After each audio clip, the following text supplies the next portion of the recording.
Boa tarde a todos. Damos início agora ao segundo colóquio do 8º grupo de pesquisas em Direito Eleitoral e Ciência Política. No dia de hoje, o tema está: quando se pode dizer que um país é democrático? O colóquio de hoje será conduzido pelo professor mestre Frederico Rafael Martins Almeida, que ocupa a cadeira 3, cujo patronesse é Mariane Weber, e o patrono é Max Weber.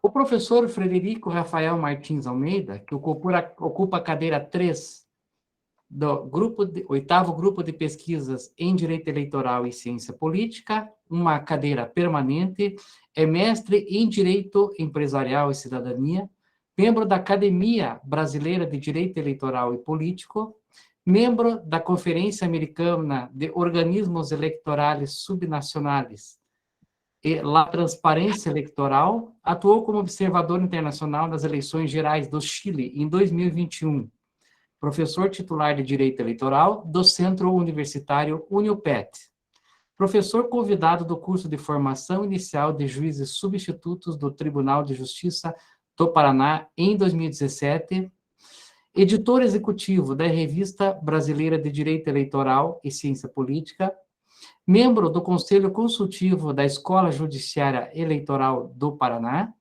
coautor das obras Registro de Candidaturas e Programa Eleitoral, Poder de Polícia, Direito de Resposta e Representação Eleitoral, pelo Instituto Memória. Também é analista judiciário do Tribunal Regional Eleitoral do Paraná, na 171ª Zona Eleitoral. Hoje apresentarão o nosso segundo colóquio a acadêmica Vitória Dionísio Mota, pela Unibrasil, Vitória Luiza Bolito Pedro, pela Faculdade São Judas Tadeu. A Vitória Dionísio Mota ocupa a cadeira número 13. A patronesse é Ellen Grace Northfleet e Thomas Hobbes.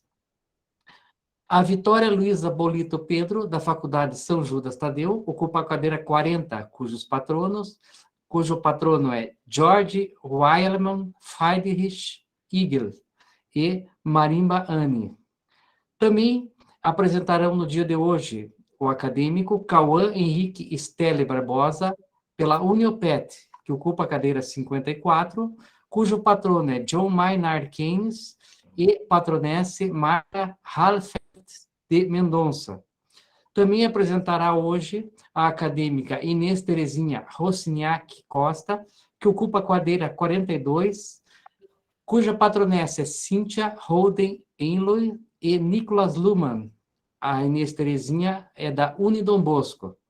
E, por fim, Beatriz da Silva Amaro de Castro Hermes, que representa a Uniopet e ocupa a cadeira número 7, cuja patronessa é Carlota Pereira de Queiroz e Jean-Jacques Rousseau. Então, com muita honra, eu passo a palavra agora para o professor Frederico Rafael Martins Almeida. Seja mais uma vez bem-vindo. O Rafael é um dos 3 fundadores dos grupos de pesquisas do Tribunal Regional Eleitoral pela Escola Judiciária Eleitoral. Seja mais uma vez muito bem-vindo, professor Frederico Rafael Martins Almeida. A palavra é sua e o comando do grupo de pesquisas passo às suas mãos. Então, boa tarde a todos, boa tarde, professor Rogério Carlos Born, também fundador desse grupo de pesquisa, um grupo de pesquisa que já está na sua 8ª edição, que com muita felicidade faço parte de todos, e entendemos que é um trabalho muito importante do Tribunal Regional Eleitoral do Paraná, em conjunto com a academia, e que tem como objetivo fomentar o estudo dos alunos com orientação dos professores e também a criação de redes de relacionamento entre todos aqueles que se propõem a fazer esse tema tão árduo, que é justamente o estudo hoje aprofundado de alguns temas. Quero só ressaltar aqui hoje que o nosso programa tem sido elogiado nacionalmente e tem, professor Rogério, como eu gosto de dizer, nós temos colhido frutos muito interessantes desse nosso trabalho, que, por exemplo, tivemos estudantes nossos que foram eleitos para cargos eletivos e que, no momento que passaram aqui, deixaram suas marcas, seus estudos, e hoje temos a grata satisfação de contar com eles, de contar com a participação deles como agentes públicos em cargos eletivos, e isso nos engrandece muito, demonstrando que a importância e a relevância desse nosso trabalho, né? E Bem lembrado, Frederico, desculpa o corte, mas nós temos o prefeito de Agudos do Sul hoje, o atual prefeito, fez parte do grupo de pesquisas, né? Só para citar o nome. Pode continuar, desculpa. Não, perfeito, e eu ia te perguntar justamente isso, quem era. Então, veja, isso para nós é motivo de muito orgulho, sinal que os nossos debates aqui têm tido aí algum resultado na vida até da sociedade aí que acolhe essas pessoas, né? E dentre outros também que participam aqui, depois levam no seu currículo essa participação, não só nas horas que vão ganhar também, mas eventualmente conhecerem outras pessoas, lerem um pouco mais do assunto, né? A gente sempre, na faculdade, a gente sempre fala que falta, às vezes, muitas vezes, né, a gente ter programas que a gente possa tirar algo mais profundo do que só as aulas expositivas lá. E o TRE do Paraná, eu fico muito feliz em poder participar desse projeto, o TRE do Paraná, dando essa oportunidade para alunos de todo o Brasil, né? Nós temos gente que não é mais só paranaense, ele começou pequeno, presencial, e agora, à distância, a oportunidade ela se abriu para todo mundo. Então, só para enaltecer, professor Rogério, firme aí nesse propósito de manter esse nosso projeto tão bacana. Então, vamos lá. Hoje, para começar, né, primeiro, diante daquelas regras que nós temos aí no nosso edital, eu vou começar falando aqui dos patronos e da patronésia. Eu vou falar primeiro da Marianne Weber e depois do Max Weber. E aqui eu já aprendi a falar em alemão, né? Rafael Costa, Rafa. Né? Já aprendi a falar igual ao Rogério. Então, Marianne Weber, Max Weber, os dois são poliglotas, né? Não sei se é por aí, é isso, né, Rogério? Marianne Weber e Max Weber, ou não? Vamos lá. É por aí, acho que tem que ser, né? Falando em alemão aqui. Então, vamos lá. Marianne Weber, nascida como Marianne Schingler, aí é difícil falar, foi uma destacada feminista, escritora, e foi esposa do sociólogo Max Weber. Ela era considerada uma talentosa escritora, ela independente, e publicou uma autobiografia e vários temas sobre problemáticas, sobre a temática feminista. E o que eu gostaria de falar a respeito dela? A base da sociologia de Weber era de uma mulher que era casada em uma sociedade patriarcal. Ela escreveu sobre as experiências das mulheres alemãs de seu tempo, muitas das quais estavam entrando no mercado de trabalho pela primeira vez. Essa nova exposição das mulheres ao mundo exterior levou a uma mudança na dinâmica do poder, baseada no gênero dentro da família. As instituições de direito, a religião, história e a economia criadas e denominadas por homens fornecem uma estrutura para as vidas das mulheres, cuja autonomia sofre como resultado.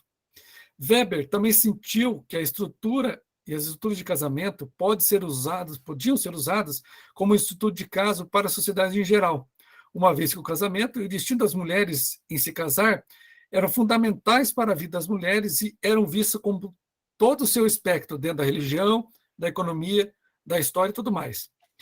E ela dizia nas obras que, embora o reconhecimento que o casamento ele restringia a vida das mulheres, mas eles também poderiam servir como uma forma de proteção das mulheres, servindo para minar o poder brutal dos homens por contrato.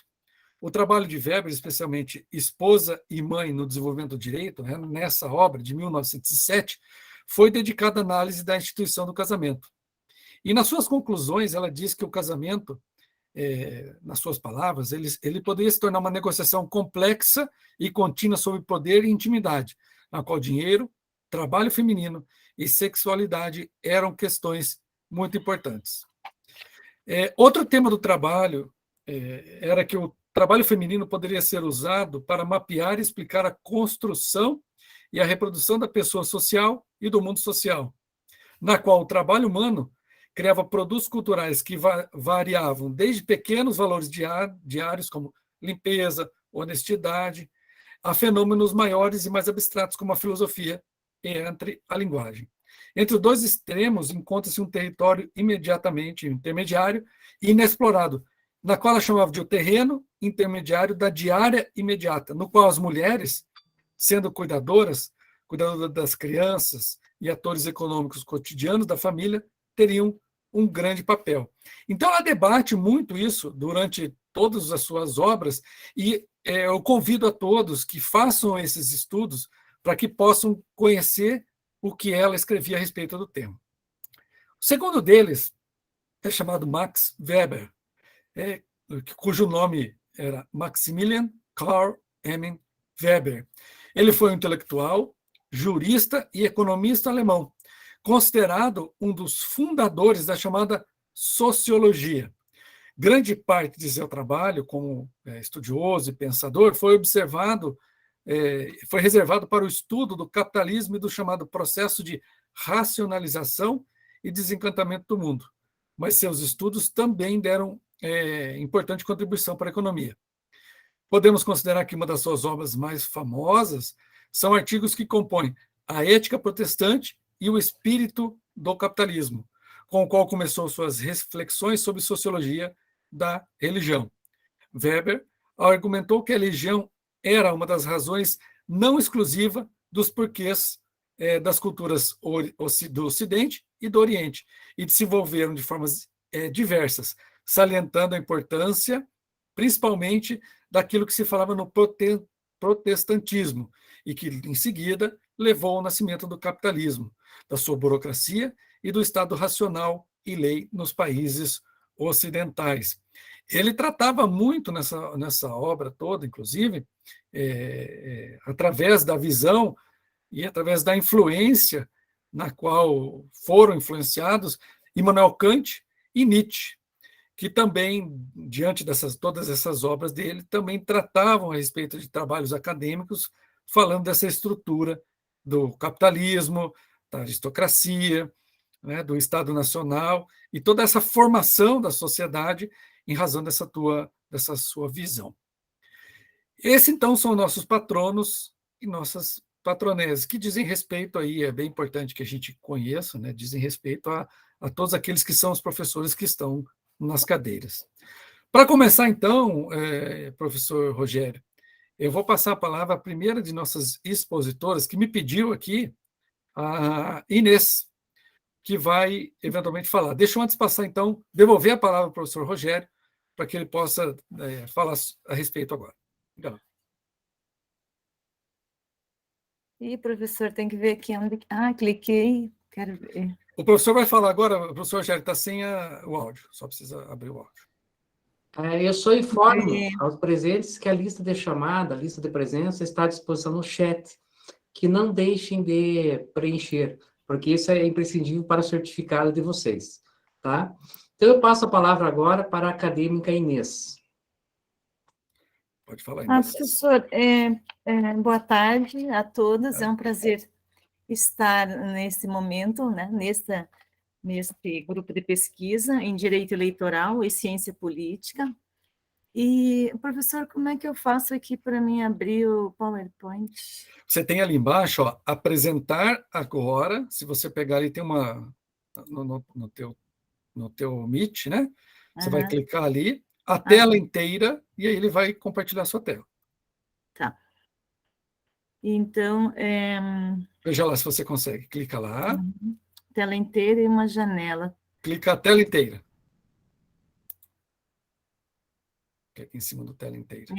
Tela inteira, depois compartilhar, ele diz assim. Isso. Uhum.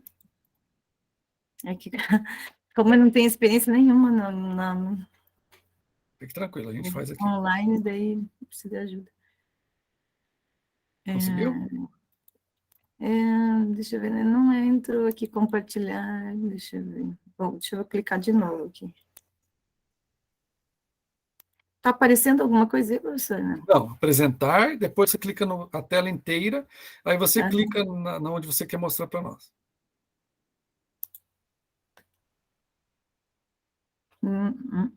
Mas para o PowerPoint, para ele aparecer, como é que eu faço? No compartilhar?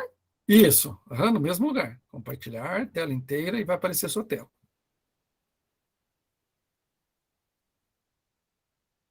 Quer me mandar aqui, daí eu compartilho por mim também. Se você me mandar no WhatsApp aqui, não tem problema também.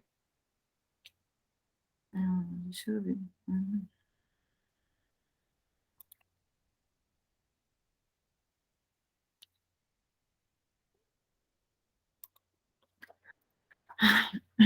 Estou vendo aqui.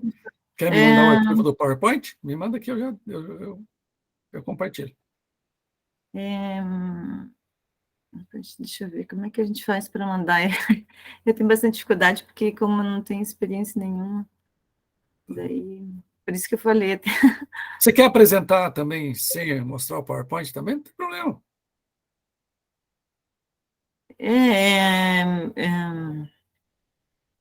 Você não consegue mandar por WhatsApp para o Frederico, para mim? Deixa eu ver no compartilhar daí, né? Coloca no grupo. Mas daí, quando ele fala enviar o link, daí deixa eu ver, como é que eu faço? Eu falo, qual que eu ponho o link ali daí? Uhum.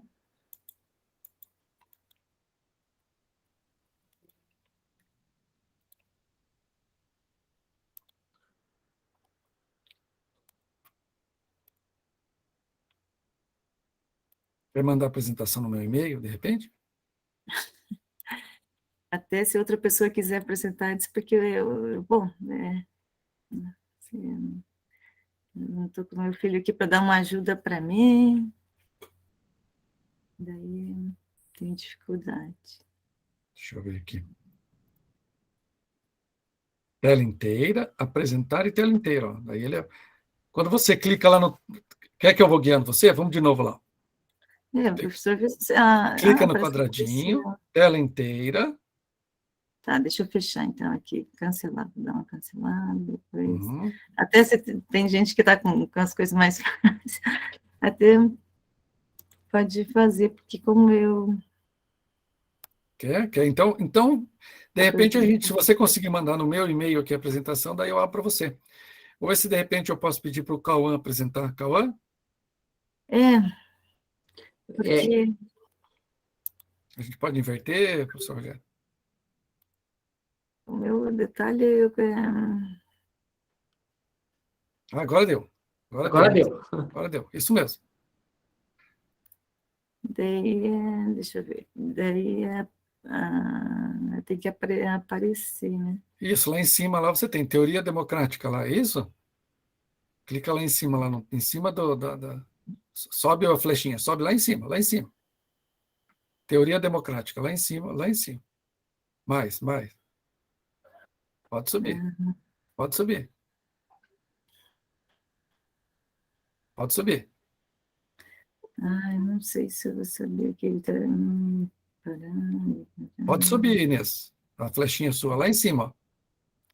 Mais Aqui seria? cima. Não, lá em cima, mais para cima. Aí, do lado, Aqui? do lado. Aí, clica aí, vamos ver. Não. Esse aí não, professor, esse aí é um texto que eu tenho. Deixa eu abrir, então, aqui. Peraí. Vamos ver se...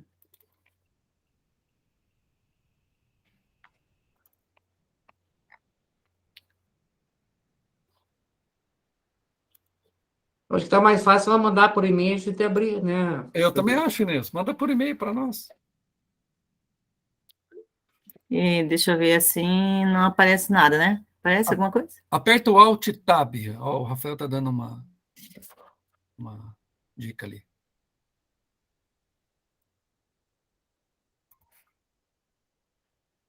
Até tinha pedido para meu filho para ele ficar em casa hoje para ele me ajudar, porque como eu tenho dificuldade, daí a gente sabe se vai conseguir.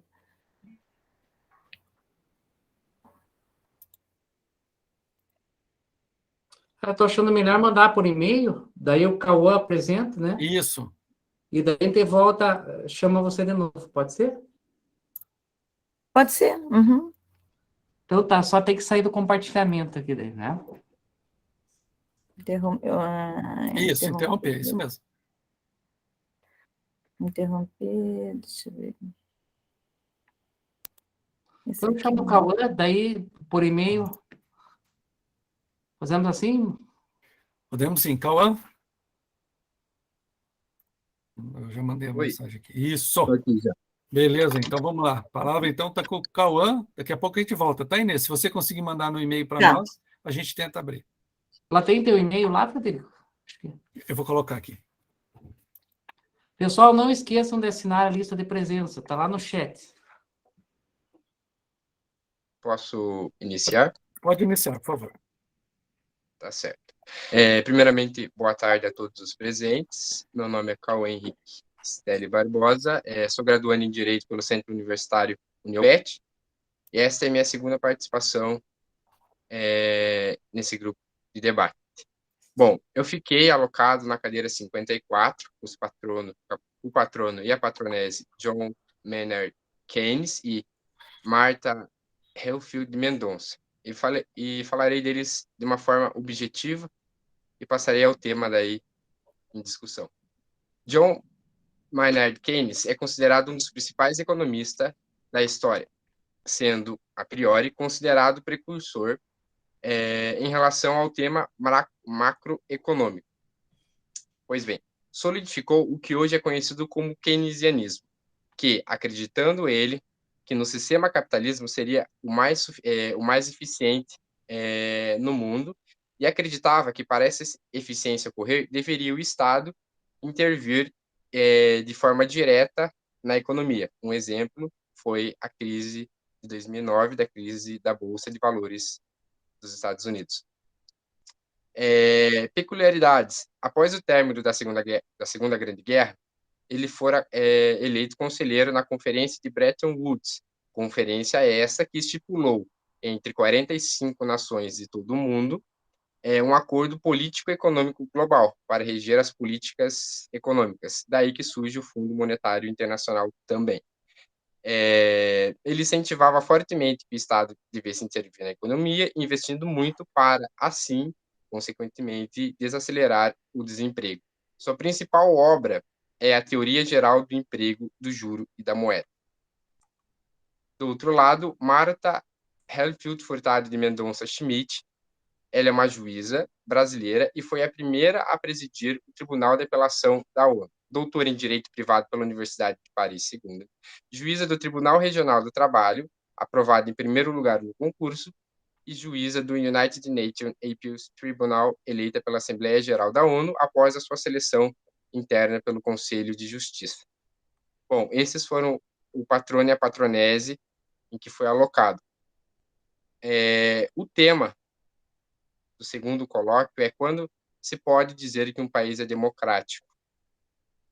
A bibliografia utilizada nessa pesquisa foi com base nos teóricos Robert Dahl, cientista norte-americano, e no cientista político brasileiro Oscar Vilhena Vieira. Pois bem, vamos lá. De início, eu vou fazer uma apresentação diferente. Vou começar de trás para frente para entender a lógica. Como a gente sabe que um país é democrático? Robert Dahl defende que um país democrático é aquele onde a gente possa exercer a contestação pública, a liberdade política, a gente vai ter o direito ao voto e o direito à elegibilidade política.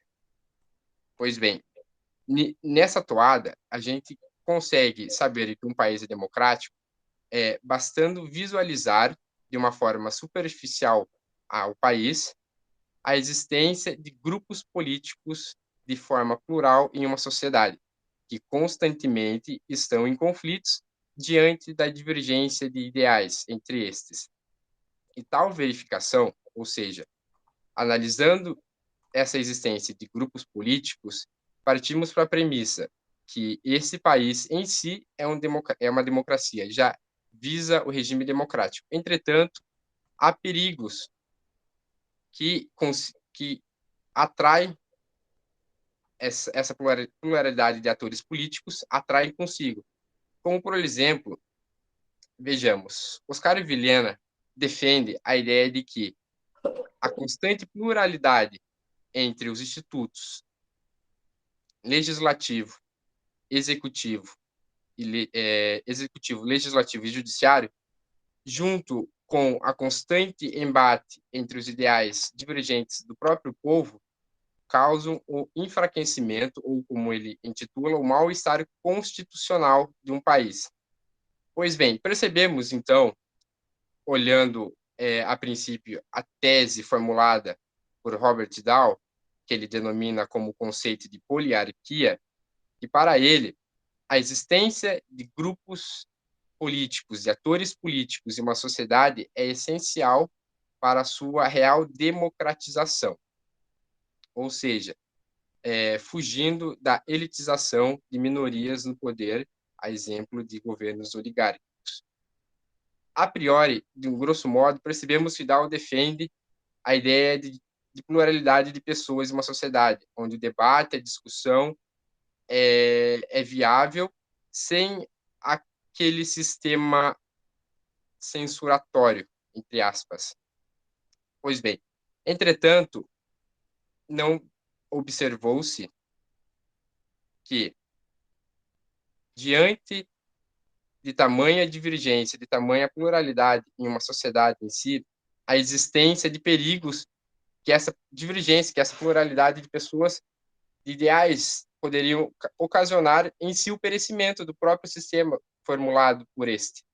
Como, por exemplo, se tenho diversos tipos de pensamentos, a exemplo, a esquerda, a direita, a centro-esquerda, a centro-direita e os extremos, é por consequência lógica que sempre haverá a constante embate, a constante debate de diversos assuntos. Entretanto, não é como entretanto, não é possível verificar uma seguridade sólida nessa ideia do Robert Dahl, visto que ele analisou de uma forma mais abrangente como um país se encontra em seu status democrático. Entretanto, não analisou os perigos que essa pluralidade, que essa diversidade de atores políticos em uma só nação poderiam trazer consigo e trazer o perecimento da sua própria teoria.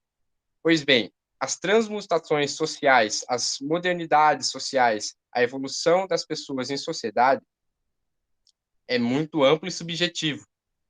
O pensamento cognitivo das pessoas, dos grupos políticos, dos institutos políticos, por si só, não viabilizam um sistema harmonioso que Robert Dahl defendia, que era a democratização, mas um pluralismo de grupos políticos harmoniosos. Entretanto, a gente percebe que a ilustre denominação de Dahl, defendendo que o pluralismo, quanto mais plural for a sociedade, mais você encontrará esse país solidificado em uma democracia. A exemplo, ele cita que quanto mais desenvolvido for o país, mais democrático vai ser este, a exemplo da Suíça. Entretanto, ele salienta que essa existência de democracia não é uma real democracia, a exemplo da própria Suíça em sua obra, que a minoria na política é voltada para as mulheres. Portanto, ele salienta que há uma pluralidade de fato. Sim, países desenvolvidos são mais plurais, entretanto, ele não verifica os perigos que essa pluralidade traz consigo, que é o constante embate político entre os grupos, o que por si só traz o mal constitucional, narrado por Oscar Vilhena Vieira, e que este mal-estar constitucional fragiliza e obstaculiza o desenvolvimento contínuo, qualquer sinônimo contínuo, sem interrupções, harmonioso do sistema democrático. Portanto, a conclusão é que sabemos que um país é democrático quando, a priori, há a existência de pluralidade de ideias, a existência de pluralidade de instituições políticas no corpo societário. Entretanto, devemos também, neste norte, observar que a existência dessa democratização traz grandes perigos à sua própria, a seu próprio funcionamento solene. E dessa forma a gente consegue verificar como um país é democrático e também podemos verificar de outro vértice como esse país pode solapsar o seu próprio sistema a partir da própria pluralidade de ideias. E essa é a minha apresentação, professor. Espero que tenham gostado. Qualquer dúvida, estou aqui. Muito bem, Cauã, sempre brilhante. Cauã, um grande aluno que a gente tem lá, professor Rogério, da Uniopet, que orgulha muito a nossa instituição lá. Deixa eu só falar uma outra coisa aqui, aproveitar e contar todos os presentes. O Cauã participa daquele grupo das 15 universidades brasileiras que ficaram para a final no multieleitoral, que vai fazer agora, já estamos na fase final, vai fazer a apresentação do trabalho escrito e, posteriormente, as defesas orais, nesse que é o maior evento, o maior congresso de direito eleitoral do Brasil. Então, ele faz parte aí desse grupo, com muito orgulho, aluno meu, já foi uma vez, certamente vai ser outra aí. É uma honra ter o professor como mentor acompanhando. Obrigado, vamos lá. Todas as oportunidades. Obrigado mesmo, Cauã, você merece. Vamos lá, quem agora do nosso grupo, deixa eu ver, eu não consegui falar com a Inês. Deixa eu ver quem estava aqui, só um pouquinho, pessoal. Quem que estava na ordem aqui? Deixa eu ver. Vitória. Vitória está aí? Vitória. Temos 2 Vitórias, né? Temos 2 Vitórias. Tem nossa outra Vitória, que está adormecida. Ah, está lá. Oi, Vitória. Pode falar também. Fique à vontade de ver se você consegue abrir o teu áudio. Está sem som. Está sem som. Uhum. Está sem som, Vitória.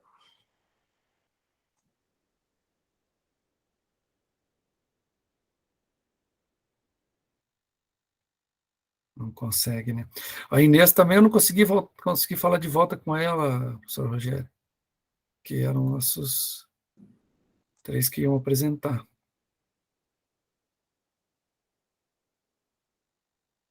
Tá, ela está tentando ali.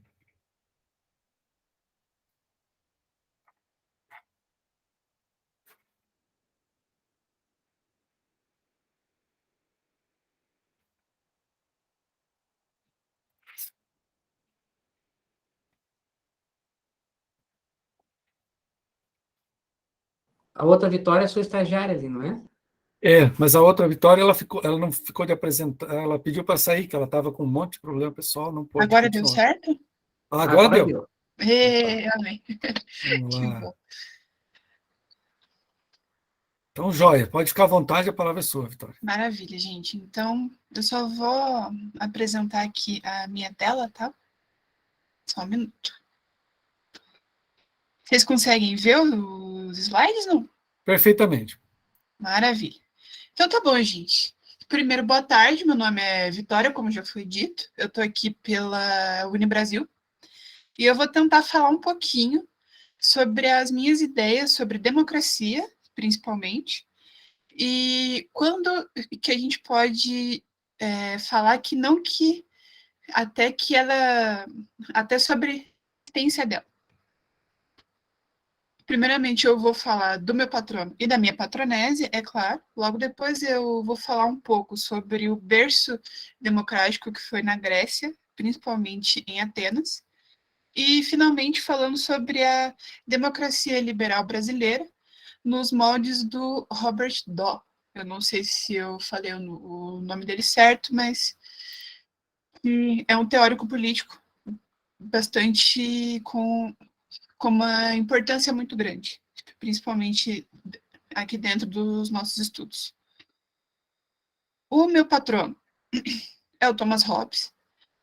Ele por si só já carrega uma contribuição enorme para a nossa teoria política, principalmente com o Leviatã e a outra obra dele, que é Do Cidadão.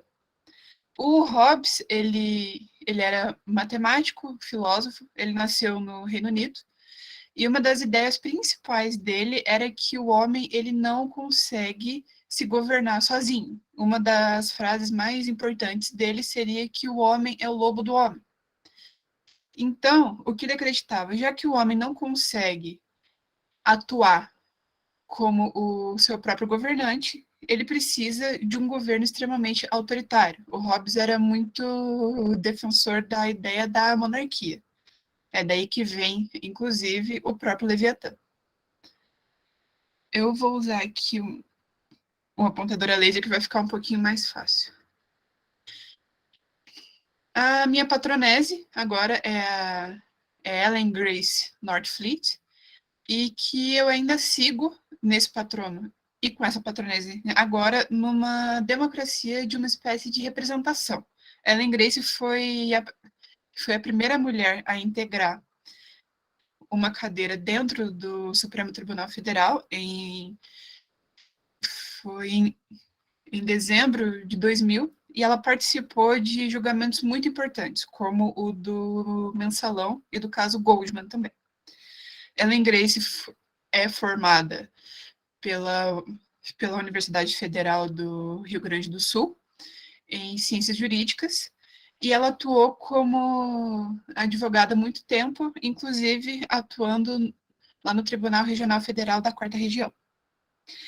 Uma das contribuições dela, que são, na minha opinião, uma das mais importantes, é o início da modernização do processo judicial, quando foi com ela que a gente começou a ter as assinaturas digitais, que o processo sai daquela coisa extremamente maçante e a gente começa a ter uma máquina judiciária bem mais rápida, nem que seja na teoria, só que bem mais rápida.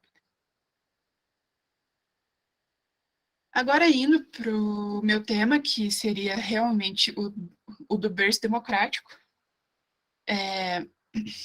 eu vou falar um pouquinho sobre as polis gregas. O que eram as polis gregas? As polis gregas foram e ainda são o nosso primeiro modelo do que seria uma cidade-estado. Uma cidade-estado que tem as suas próprias regras e que atua de uma forma democrática. Democracia é o governo do povo.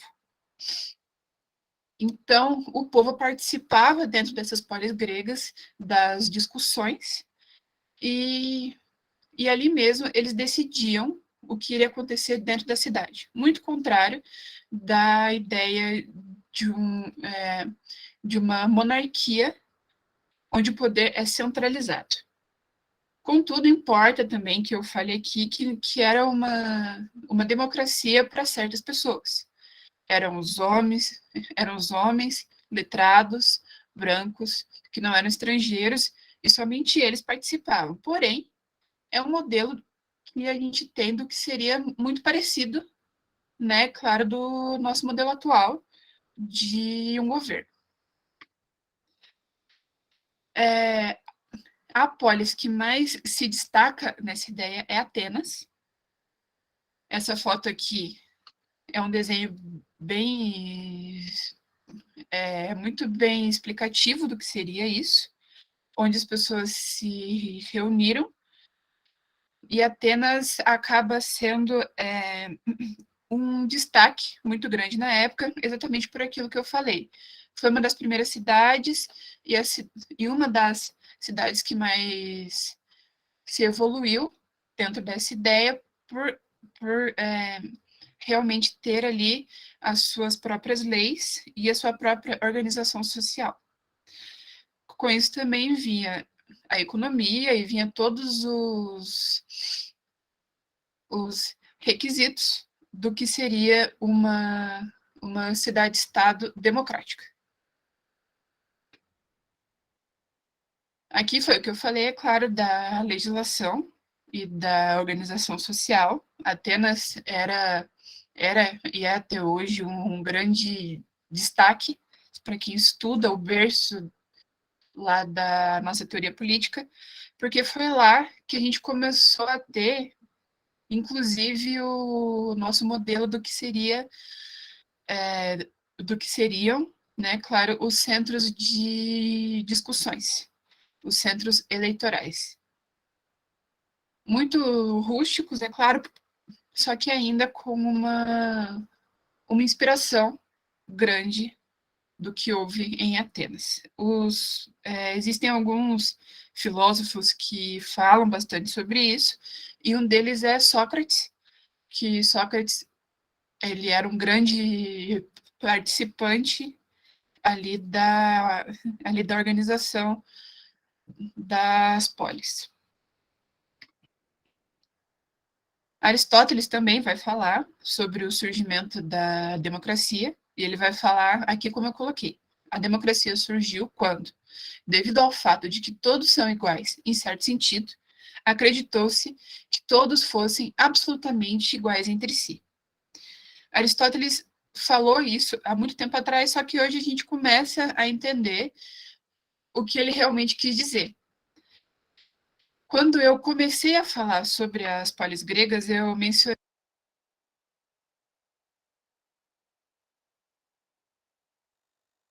Ficou sem som, Vitória.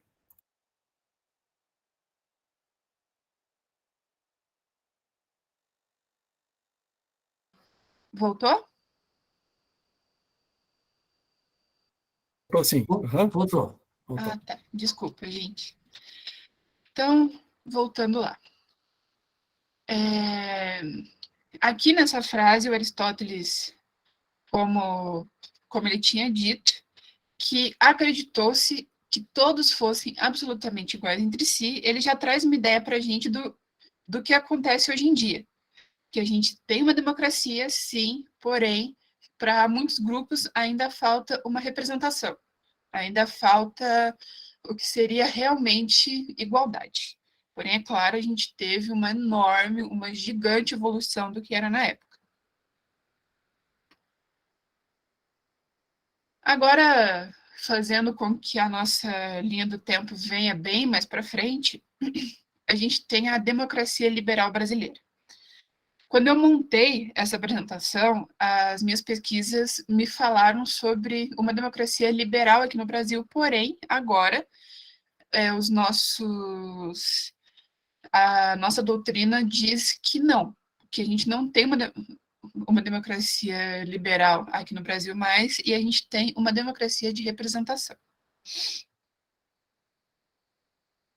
O Robert Daw vai falar um pouquinho sobre isso, né? Ele vai falar da democracia como método e do que seria necessário para um ambiente democrático. A democracia é uma teoria até fácil que se entenda, e o Robert Daw fala isso de uma forma muito prática. Ele inclusive, inspirou o Bobbio, que é com quem eu tenho uma maior afinidade, e o Bobbio fala que não existe, aqui no nosso tempo, um democrata que seja tão bem explicativo quanto o Robert Daw é. Finalmente, essa parte aqui, na verdade, é para que eu finalize mesmo. Eu vou falar sobre a importância do voto. O que eu acho mais importante para a gente entender se um país é democrático ou não é que a gente tenha a possibilidade de escolher os nossos representantes e que a gente faça usufruto desse direito. porque, sinceramente, não adianta que eu venha aqui, que o Cauã venha, que todos venham e falem sobre a teoria e quando a gente pode entender se um país é democrático ou não, se a gente não exerce o nosso maior poder dentro de uma democracia, que é a participação. Por hoje é isso. Muito obrigada. Dúvidas, eu estou à disposição. Obrigado, Vitória. Mais um exemplo a todos nós aqui também. Sempre excelente as suas participações. Quero te dar os parabéns, também tenho Obrigada. muito orgulho. Professor Rogério, não sei se ele está aí ainda, a gente está com dificuldade para a Inês apresentar. Deixa eu ver se o professor Rogério está aí. Opa, estou aqui sim. Rogério, eu vou precisar também naquela reunião que eu falei que ia precisar me ausentar. Uhum. Aí, se você puder daí, ó. Oi, Inês, se você quiser continuar também, independentemente da apresentação, pode ficar à vontade também, se você achar que é possível. Ah, sim. Entrei em contato com meu filho aqui, ele deu um help aqui para mim. Então, eu queria... Legal. Então, vamos tentar, né? Porque daí, se não conseguir, eu tenho que entrar em contato com ele, porque como eu... É isso aí, tranquilo. então, Frederico, você vai nos deixar agora, né? Isso, vou deixar. Então, eu assumo de novo o grupo de pesquisas e agradeço mais uma vez pela condução do Frederico. A partir de agora, eu assumo a posição do Frederico aqui neste colóquio e nós vamos continuar as nossas apresentações. Tá? Muito obrigado, professor Rogério. Bom trabalho para todos. Bom trabalho para você, Frederico. Até logo. Tchau, tchau. E saúde para sua família, tá? Obrigado, Rogério. Obrigado. Eu espero que não seja nada grave e que passe logo. Tá bom, muito obrigado. Obrigado a todos. Até a próxima. Boas melhoras lá, que dê tudo certo lá com a sua família. Obrigado. Então, eu passo a palavra agora para a minha aluna Inês Costa para fazer sua apresentação, tá? Inês, você é sempre bem-vinda. Como todos os demais que apresentaram, são muito bem-vindos, tá bom? Então, a palavra é sua. Obrigado, professor Rogério. Vou tentar abrir aqui, então, ver se eu consigo.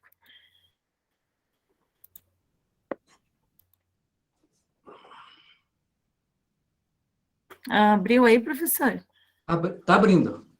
Eu acho que está dando certo. Deixa eu colocar a tela aqui. Abriu, sim. Abriu. Dá para começar daí, então, assim? Pode começar, já está na tela.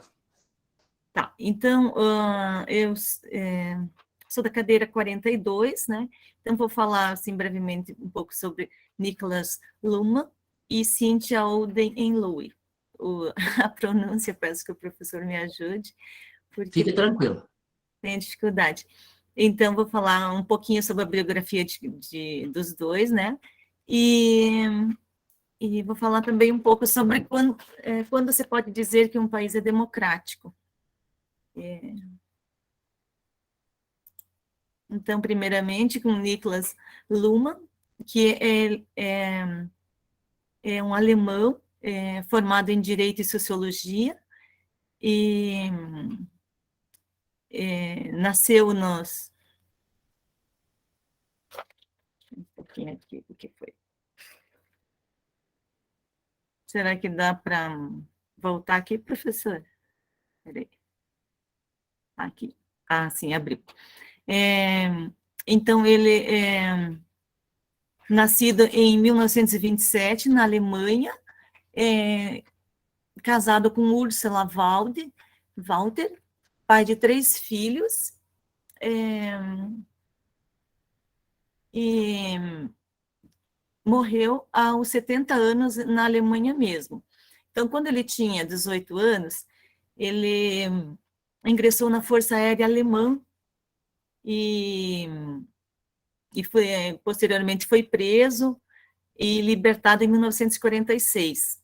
Então, depois que ele foi libertado, ele fez a sua formação em Direito em 1949, e em 1954 ele participou da administração pública, e Em 1961 e 61, ele formou-se em sociologia na Universidade de Harvard, nos Estados Unidos.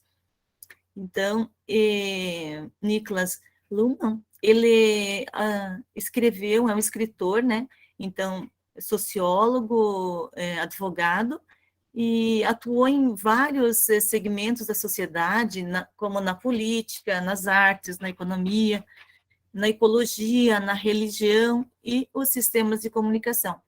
Então, ele produziu várias obras: Sociologia do Direito, Economia da Sociedade, Sociologia do Risco, Direito e a Sociedade, Sistemas Sociais, Arte da Sociedade, a Sociedade da Sociedade.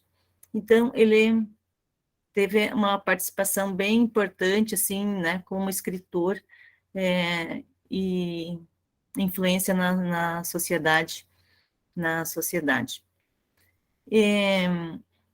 Então, na questão do direito, ele produziu a obra Teoria dos Sistemas, na Universidade de Frankfurt, e essa teoria dos sistemas sociais, em que ele estuda a sociedade como um todo e traz contribuição para o estudo do direito. Então, Luhmann afirma ser o sistema jurídico composto pela legislação e pela jurisdição.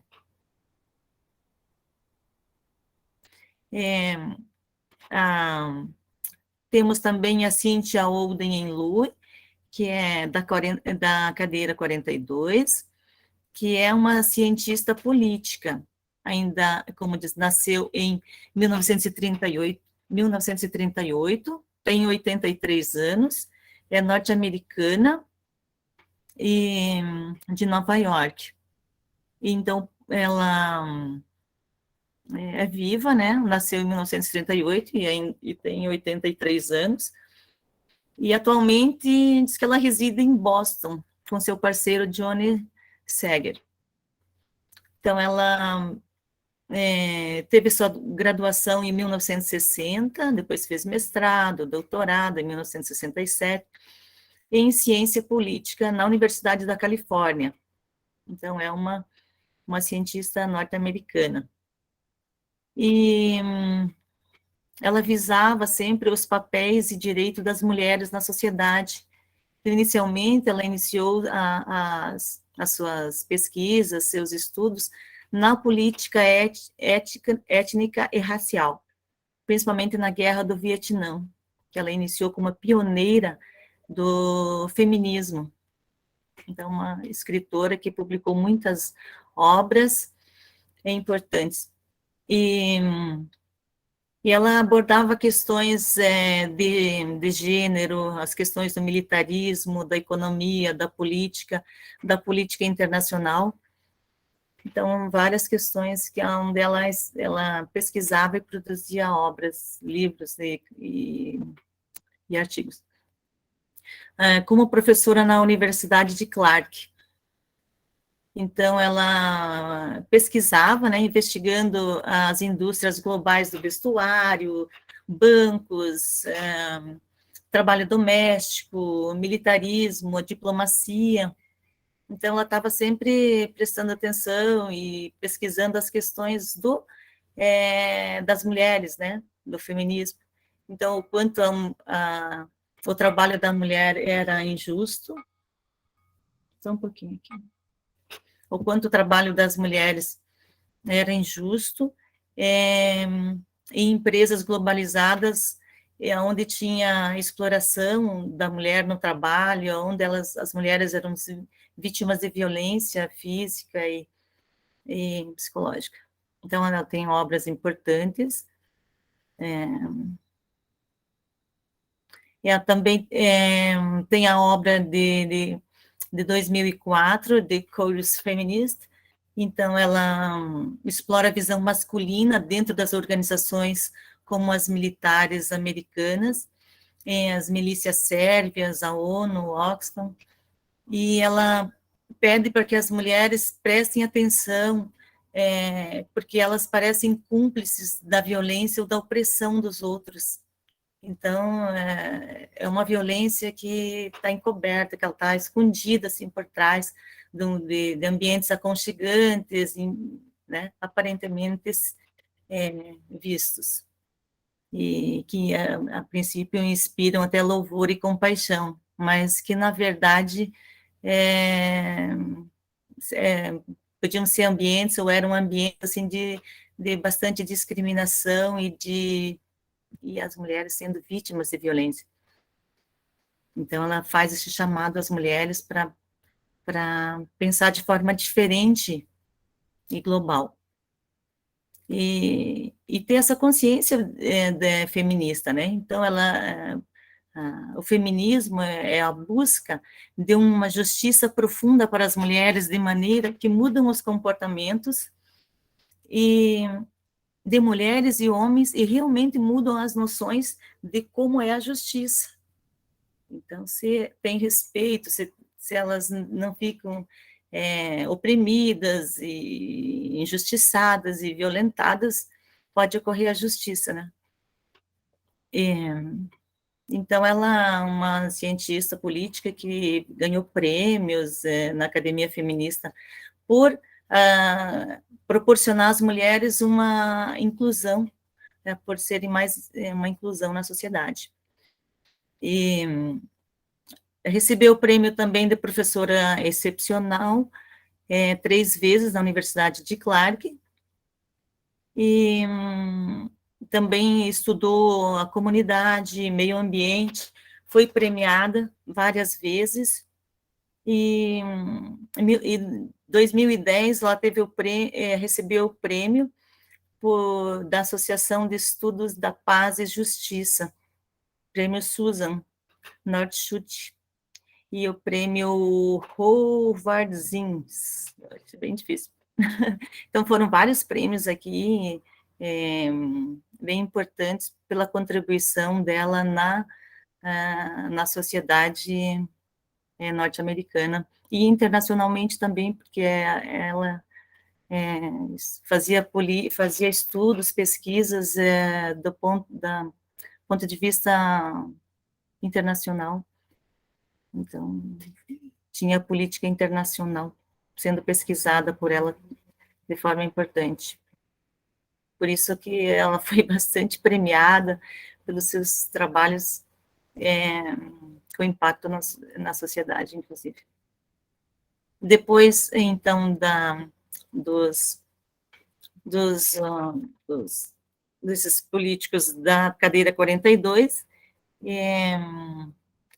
como o professor nos deu um artigo ali para a gente pesquisar, daí eu tinha falado para o professor Frederico que eu ia fazer, então, uma biografia breve, né, do Robert Dow, e ele passou o artigo para a gente, Teoria Democrática Contemporânea, as contribuições de Robert Dow, pelo Antônio Kevin Brandão Pereira. É um artigo em 2014. Então, eu fiz um pouquinho a biografia do Robert Dow e depois alguns aspectos assim, importantes, né? E as considerações que ele faz aqui no texto, nesse artigo, Teoria Democrática Contemporânea, as contribuições de Robert Dow. Então, Robert, ele nasceu em 1915 e morreu em 2014. Então, ele é americano, né? E era sociólogo e cientista político da teoria democrática no século XX, então, no século passado. Foi militante sindical quando jovem, seguidor do socialismo democrático de Norman Thomas, e era do Partido Socialista Americano. Depois, na maturidade, se identificou como pluralista. Em 1940, alistou-se no Exército e foi, inclusive, recebeu estrelas de bronze pelos seus ótimos serviços prestados, que era durante a Segunda Guerra Mundial. Foi professor de teoria política em Yale e teve 6 décadas de vida acadêmica. fez doutorado em ciência política. Então, ele era um pensador considerado fundador da escola behaviorista em ciência política, que analisava o comportamento, eles trabalhavam mais a análise do comportamento político, né, com métodos, tudo. E criador do conceito de poliarquia. Então, Dow, ele foi reconhecido como teórico da democracia, recebeu prêmios, inclusive Talcott Parsons, e então foram condecorações que ele teve, e outras também. Em 1967, foi eleito presidente da Associação Americana de Ciência Política, e título de doutorado honorário em Direito pela Universidade de Harvard.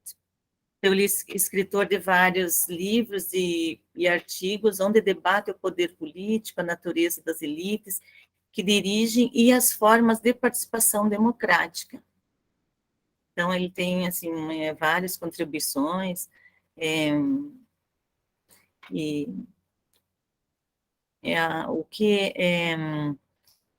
várias contribuições na vida política, e com uma vasta literatura escrita por ele,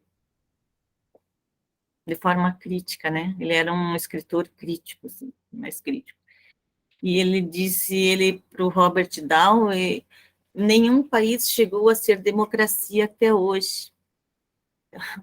Ele é norte-americano, né? E ele falou isso. Então, o que ele é o autor da poliarquia. Então, ele defendia, ele falou que no máximo os países chegaram até hoje à poliarquia. Então, a definição de poliarquia para Robert Dow é que é o governo exercido por muitos. É um conceito da ciência política em resposta às críticas sobre a não soberania da democracia plena nas nações. Ele classifica a democracia em diferentes graus e níveis de democratização. Ele diz que a democracia é um método político, um certo tipo de arranjo institucional para chegar a uma decisão política, legislativa ou administrativa, incapaz de ser um fim em si mesmo, sem relação com as decisões que produzirá em determinadas condições históricas. Ele também diz que um sistema político democrático é uma sociedade plural, isto é, uma sociedade consistindo de indivíduos, cada um dos quais é impelido a muitas direções por seus muitos interesses, ora associado com um grupo de companheiros, ora com outros. Então, o Robert Dow, ele ressignificou a democracia como uma competição entre elites. Então, ele superou o dualismo entre realismo e idealismo e trata a reintrodução do elemento participação política como uma fonte de legitimação e avaliação das democracias. Então, segundo ele está promovendo a democracia, né? Mas ele diz que nenhum país chegou a ser democracia até hoje. No máximo que os países conseguiram é a poliarquia. E ele diz que a palavra democracia evoca o cenário grego original de participação direta. As democracias contemporâneas são poliarquias, isso é um sistema fortemente inclusivo e amplamente aberto à competição pública. Então, a poliarquia plena é uma ordem política do século XX e se distingue de outros regimes pela presença de pelo menos 7 instituições indispensáveis. Então, para ter a poliarquia, né, então ele falou que é necessário que tenha funcionários eleitos, que tenha eleições livres e justas, que tenha o sufrágio inclusivo, direito de concorrer a cargos eletivos, que tenha liberdade de expressão, informação alternativa, autonomia associativa, temas fortemente inclusivos e amplamente abertos à competição pública. Então, são os critérios da poliarquia, que a poliarquia não se sustenta sem isso.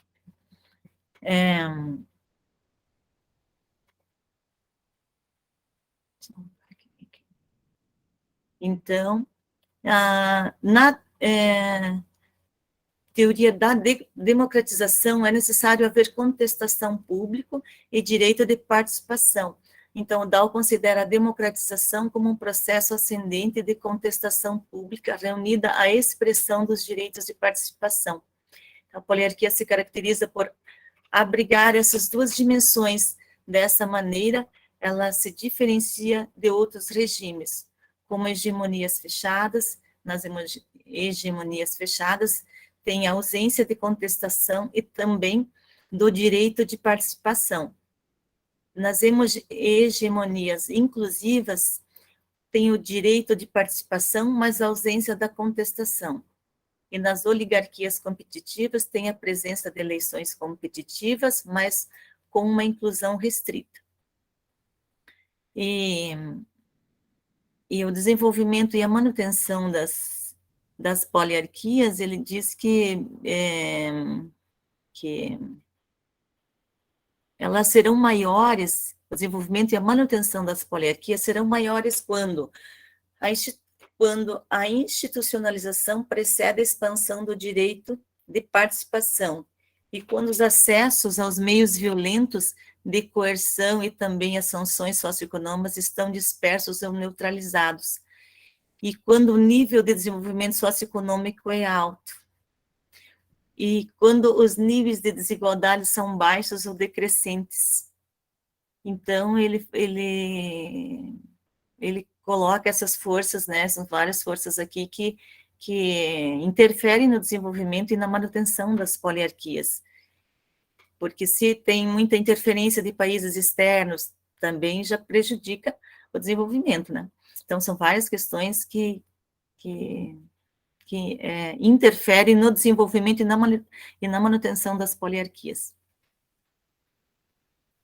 Daí eu coloquei um pouquinho aqui também da questão da Constituição, da nossa Constituição, que nós somos um país republicano, né? Temos a Constituição da República Federativa do Brasil de 1988, e que traz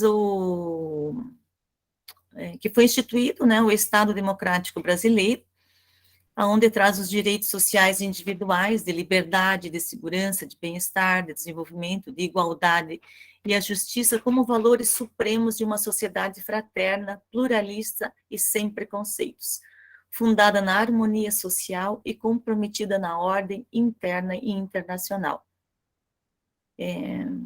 Então, os princípios, né? Os princípios fundamentais são a soberania, a cidadania, a dignidade da pessoa humana, os valores sociais do trabalho e da livre iniciativa, o pluralismo político. E ele fala que o poder emana do povo, e quem o exerce por meio de representantes eleitos ou diretamente nos termos desta Constituição. E no artigo 2, ele fala que são poderes da União independentes e harmônicos entre si, o legislativo, o executivo e o judiciário. E no artigo 3º, constituem objetivos fundamentais da República Federativa do Brasil, construir uma sociedade livre, justa e solidária, garantir o desenvolvimento nacional, erradicar a pobreza e a marginalização, e reduzir as desigualdades sociais e regionais, promover o bem-estar de todos, sem preconceitos de origem, raça, sexo, cor, idade e quaisquer outras formas de discriminação. Através do sufrágio universal, então quer dizer que o direito ao voto é de todos os cidadãos, independente da alfabetização, independente da classe social, da sua renda, da sua etnia, do sexo, todos têm o direito de votar.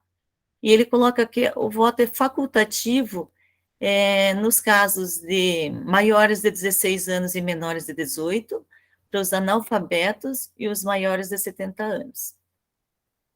E ele fala que a soberania popular será exercida pelo sufrágio universal e pelo voto direto e secreto. E que o artigo 14 da Constituição Federal, com valor igual para todos e nos termos da lei, ela coloca o plebiscito, o referendo e a iniciativa popular como formas democráticas. Porque o plebiscito, por exemplo, ele pergunta, né, o Congresso Nacional pergunta se querem que faça uma determinada lei específica, através do voto, também de sim ou não, geralmente. Quando tem alguma questão polêmica, ou que tem alguma dúvida, ou que na forma da democracia, é bem interessante, porque o povo vai votar se aceita ou não, se é bom ou não aquela lei, por exemplo, que o Congresso está propondo. E na questão do referendo, a lei já está pronta, e pergunta-se por meio de votação ao eleitorado para aprovação ou rejeição de medidas aprovadas. Então, quer dizer que também são formas democráticas da população estar exercendo o seu direito de opinar e de decidir sobre as questões, se elas são importantes para a sociedade ou não. E também através da iniciativa popular, que é um instrumento da democracia que torna possível a população apresentar projetos de lei. Então, eu já participei assim, de movimentos, das conferências locais de saúde, onde nos bairros tem como é que fala? Tem reuniões mensais, onde é possível colocar os seus problemas daquela região e ser levado para outras instâncias, não como projeto de lei, né, mas como uma iniciativa popular em conselhos locais de saúde, por exemplo. Então, a gente sabe que tem vários, inclusive vereadores, que apresentam projetos de leis, que eles estão representando o seu bairro, a sua cidade, e com projetos, né, com a justiça a seu favor, na forma de projeto de lei, ou outra forma. Então, eu usei as referências.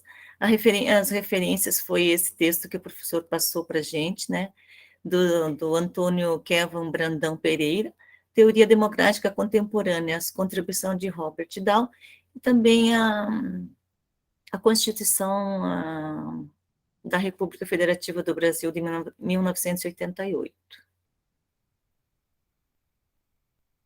Obrigada. Deixa eu voltar aqui. Eu não sei se vocês conseguiram entender como é que ficou, porque... Acho que ficou bem claro, Inês, tá?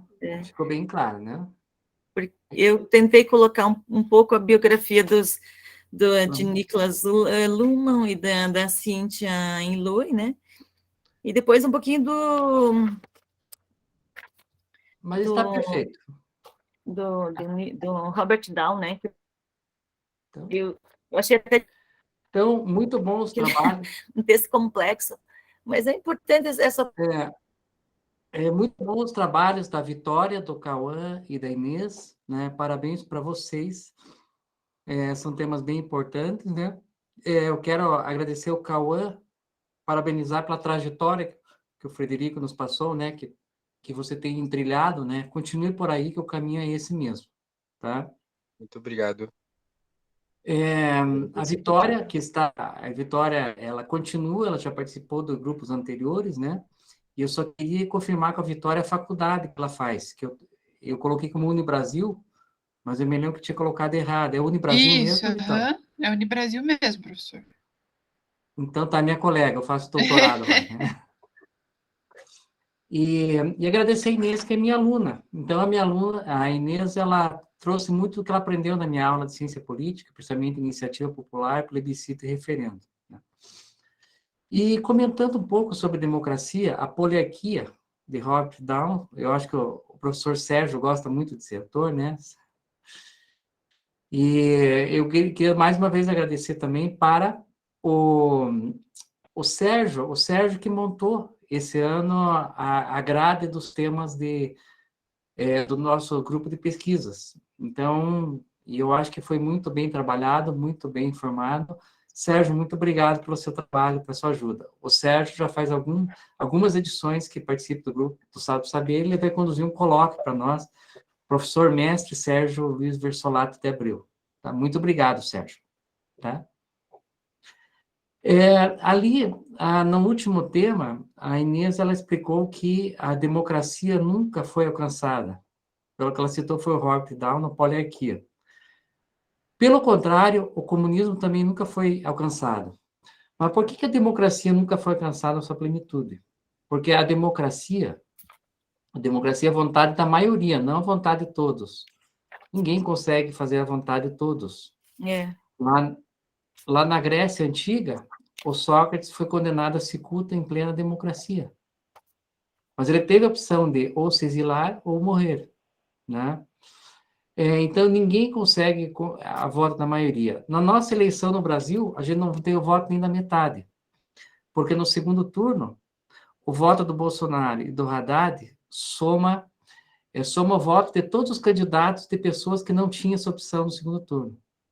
Então, o candidato Ciro Gomes teve que escolher entre o Haddad ou o Jair Bolsonaro. Então, a vontade dele ali não é genuína. Então, realmente, a gente teve democracias extremamente avançadas.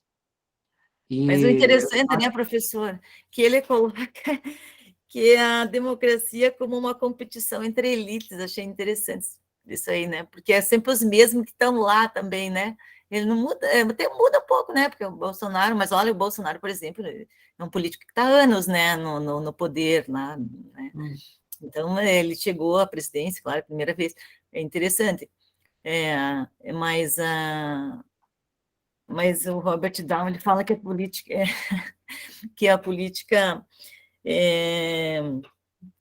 e que ele ressignificou a democracia como uma competição entre elites, né? Ele disse, né? Achei interessante até. E essa competição entre elites, a gente vê desde a Grécia Antiga, né? Lá na Grécia Antiga, quem que votava lá? Era a democracia, todo mundo votava em praça pública na Ágora. Mas todo mundo votava? Não. Os escravos, as mulheres e os estrangeiros não votavam. Era só o homem, né, professor? Só o homem. Era bem machista, assim, só o homem. Homem elitizado, pai de família, né? E daí o que acontecia lá na Grécia, né? Quem votava era o pai de família, era o chefe de família. Mas eles viviam a política, claro. Eles não precisavam trabalhar, os escravos faziam tudo para eles, né? Então não é uma democracia assim muito firme, né? O comunismo também não existiu nenhum país comunista no mundo, existiu o socialista. O que é o comunista, né? O comunista é toda a propriedade nos meios de produção, todas as propriedades todos os meios de produção na mão do Estado, e que a população vivesse pacificamente, em harmonia, sem necessidade da propriedade. Então, não existiu nem o comunismo e não existiu nem o comunismo e nem a democracia plena. Nem o regime totalmente democrático, nem o regime totalmente comunista. O que atrapalha a democracia é a igualdade. Porque na democracia você tem toda a liberdade, mas a liberdade dos mais ricos sobrepõe a dos mais pobres. Né? E no comunismo, o que acontece? Né? No comunismo tem toda a igualdade do mundo, mas não tem a liberdade. Então, você tolhe a liberdade. Não tem condição, né? Esse regime militar, ele entra numa... militar e ele entra eu acho que a sociedade fica com mais mais problemas do que soluções, porque eles estão preocupados com um grupo de pessoas e não com a educação, com as questões, né, do dia a dia da classe predominante, né? Das mais desfavorecidas, principalmente. Então, pessoal, Aí se não respeitar, né, professor? E aí se não cumprir ainda, é capaz de ir morto, né? Porque Então, muito... pessoal, eu até vou colocar nos próximos grupos de pesquisa do ano que vem, é um estudo chamado, existe um autor chamado Gaetano Mosca, não é Caetano, é Gaetano Mosca, que ele desenvolveu uma teoria chamada de teoria das elites. E ele fala nessa teoria das elites, por que domina. A primeira coisa que ele fala que a classe que domina é a classe mais organizada. Diz que a organização faz a classe ficar mais organizada. E com o tempo essa teoria vai evoluindo, com Vilfredo Pareto e outros, né? E vai mostrando outros pontos que faz a conquista, por que a elite política domina o poder. Então, ele vai evoluindo, se chama teoria das elites. Então, eu aconselho vocês estudarem essa teoria, dar uma olhada ali, e até no ano que vem eu vou colocar num dos colóquios a teoria das elites. Certo? Pessoal, alguém queria comentar alguma coisa? Alguém que não apresentou, ou que apresentou também, gostaria de comentar alguma coisa? Os demais participantes? É bem interessante, porque a gente estuda mais, se aprofunda em alguns assuntos que fazem a gente entender o contexto político fora do Brasil, né? Porque Robert Dow é americano, então ele traz aquela ótica americana, né? Então, que é um pouco diferente do Brasil, é bastante diferente, na verdade, né? Mas é a ótica dele, né? E ele fala de todos os países, né? Mas os Estados Unidos, ele é um tanto diferente do Brasil, então, mas ele coloca como a democracia em qualquer país, né? Ele coloca, generaliza. E como a Inês falou, embora ele tenha uma visão para os demais países do mundo, né? Ela fez uma coisa importante, ela deve se notar sempre quando você vai ver um livro, em que contexto que está aquele autor. Então, ele está no contexto americano, mas o Robert Darwin não deixa de ter os olhos para outros países do mundo. Eu vou trazer uma consequência, né? O nosso país, ele tem muita coisa que ele copia do mundo. E uma coisa, né? Se calculou a previdência com idade mínima a partir da legislação na Suécia. Na Suécia, as pessoas começam a trabalhar com 28 anos de idade. Aqui no Brasil, começa com 15 pela lei, e na zona rural pode trabalhar com 8, 9 já. Pode ou não pode, não é proibido, mas na prática isso acontecia no passado. Então, a gente tem que olhar dentro da nossa realidade.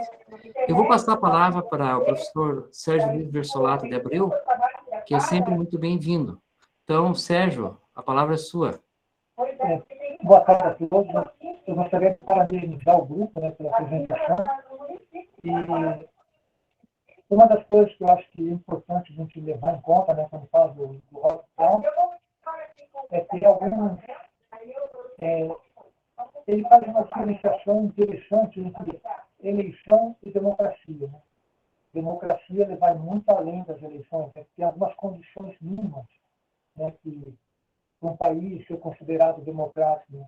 O direito até que alguns países colocaram na Constituição o direito de fazer oposição. Numa democracia você tem um direito, é o direito da minoria, né, de manifestar, por isso que tem a minoria e tem a maioria, tem o direito de falar, por mais que não tenha voto, ela tem o direito de contestar. Né? Eu acho que esses requisitos são fundamentais para se ver um Estado, né, democrático, né, para se ver as diferenças da democracia. Por exemplo, isso a gente percebe na democracia russa, você não tem o direito de fazer a oposição. Você viu, ou de se manifestar, né? Você viu o que aconteceu no começo da guerra da Ucrânia, as pessoas, o simples fato de levantar um cartaz dizendo não à guerra, ou dizendo que havia uma guerra, as pessoas já eram retiradas de circulação. Podem pegar até 10 anos de prisão, só pelo fato de dizer algo que é contra. Então, essa liberdade, esse direito, esses requisitos mínimos, eu acho que é importante, que o Robert Down trouxe, e que ela, de certa forma, ela serve para a gente balizar as democracias do mundo, saber até onde que vai, o que é, difere uma democracia da outra, né? Qual democracia é mais consistente. E um outro problema que acho que o professor Rogério levantou também, a questão da participação, né?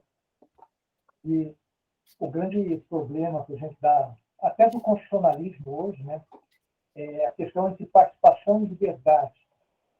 E que a democracia ela vai transitar entre essas duas áreas, né? Entre a participação, entre ampliar a participação e, ao mesmo tempo, garantir os direitos individuais das pessoas nessa ampliação da participação. Por mais que as pessoas sejam minoria nessa sociedade, elas têm que ter algum direito respeitado. Então, esse é o grande trânsito. Eu acho que essa é a maior conquista da democracia liberal, de certa ponto, né, das instituições democráticas, desse equilíbrio na sociedade, que é o que mantém. Né? E, às vezes, uma eleição, uma votação direta, como era da Grécia antes, também acontecia alguns absurdos. Né? De repente, você perdia uma eleição e ia para o ostracismo. Tinha que sair da cidade, não tinha o direito de ficar nela. Né? Então, tinha, às vezes, a maioria por si só não garante o respeito ao direito das pessoas. Né? Então, essa é um limiar que as democracias têm que transitar. E, principalmente, as democracias mais consolidadas, né, são as que respeitam mais esse limiar, né, o direito de oposição, o direito de falar. O Robert Down vem trazer muito disso. E essa discussão é importante, acho, para todas as democracias discutidas. Por mais que ele seja americano, ele veja aquela realidade, mas ele traz vários requisitos que vão refletir na nossa sociedade. Né? Desculpe o atrapalho. Robert Down, desculpa, ele trabalhava bastante o comportamento político, né? Ele foi um escritor assim de muitas obras, então de muitos anos, de várias décadas, né? Também. Então trabalhou bastante, mesmo que de forma empírica, né? Porque os trabalhos dele tinha bastante trabalhos empíricos, né? Então, mas ele, em períodos assim críticos, né, ele publicava bastante coisas que refletia a sociedade, né? Então, muito obrigado, Sérgio. O Sérgio é um profundo conhecedor de Robert Down, sabe? Eu admiro o seu conhecimento, Sérgio. Tá? Eu vou convidar o professor Rafael. O professor Rafael faz tempo... eu não lembro se eu lhe apresentei. Eu gostaria de chamar o professor Rafael Costa. Está por aí? Boa tarde, professor Rogério. Está me ouvindo? Tudo... eu não sei, acho que eu não lhe apresentei ainda para a turma, né? No começo estava com problema no som, eu não estava acompanhando, só quando começou as apresentações que eu consegui arrumar o meu som. Seja muito bem-vindo, tá? Obrigadão, doutor. Hoje foi muito proveitoso ouvir novamente sobre o professor Robert Down, que eu também estudei desde a minha graduação. Eu gosto bastante daquele primeiro estudo dele, que ele fez naquela cidade, acho que é na cidade dele mesmo, que ele tratou da poliarquia, e a partir do qual que as teorias dele desenvolveram.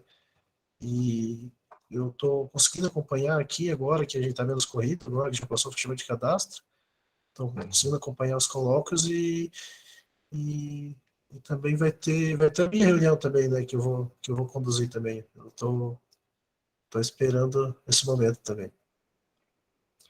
Então, muito obrigado, Rafael. Você sabe que é sempre bem-vindo por aqui, tá? Pessoal, vou trazer uma curiosidade para vocês. Ali no fundo tem 3 fotos. A primeira, bom, depende do ângulo, né? São 3 fotos dos grupos de pesquisas anteriores, para contar a nossa história. Os primeiros grupos, até o 5º, acredito, eram todos presenciais. Antes da pandemia, eles eram feitos aqui, nós temos a sala até hoje, do grupo de pesquisas, né? Se algum dia quiserem visitar, mas nós não teremos mais sessões presenciais, porque a gente pode trazer gente de muito longe para participar dos nossos grupos de pesquisas. Foi possível trazer o Rafael, que está lá no interior, né? O Sérgio, que está perto aqui, mas é meio complicado às vezes, né? É perto, mas não é em Curitiba. O Rafael, nós podemos trazer acadêmicos de outras cidades. Nós temos um grupo que quase só tem gente de Guarapuava, lá do grupo de pesquisa de geografia. Então, a tecnologia afastou o abraço, mas aproximou conhecimentos. Aproximou gente de fora, né? E fica aqui atrás a lembrança de 3 dos grupos de pesquisa, outro está em outras prateleiras aqui, né? Com uma lembrança boa, mas uma lembrança de uma fase do grupo de pesquisas, e que vocês estão dando essa continuidade, estão dando essa alegria, e a gente está ampliando horizontes, né? Nós temos em um outro grupo aqui um aluno da Universidade de Buenos Aires, embora seja brasileiro. Mas, então fica aqui a lembrança, o carinho que eu tenho para vocês, né? Eu estou com dificuldade, sempre tive dificuldade de tirar fotos para uma porta-retrato ali dos grupos de pesquisas virtuais, mas a gente vai dar um jeito no futuro, tá certo? Ninguém mais quer falar mais nada?